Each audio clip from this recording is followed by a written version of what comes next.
انسان کی کامیابی اور ناکامی کا ایک معیار ہے جو ہمارے سامنے آ رہا ہے، اور یہ ہر شخص جانتا ہے کہ ہم جو بھاگ دوڑ دنیا میں کر رہے ہیں، صبح سے شام تک کی مشقت، آپ لوگ اکثر اپنے گھر والوں کو چھوڑ کر آئے ہوئے ہیں یہاں، کتنی محنت ہے، کتنی مشقت ہے، کتنی مشکلات اٹھا رہے ہیں، لیکن یہ سب کچھ کیوں کر رہے ہیں؟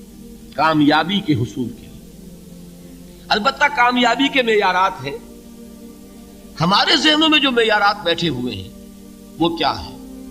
کامیابی پیسے سے ہے، کامیابی جائیداد سے ہے، کامیابی کاروبار سے ہے، کامیابی شہرت سے ہے، کامیابی اقتدار سے ہے۔ یہ معیارات ہیں۔ جو جتنا دولت مند اتنا کامیاب، جو جتنا مشہور اتنا کامیاب، جو جتنا پاپولر اتنا کامیاب، جو حکومت پر پہنچ گیا کامیاب۔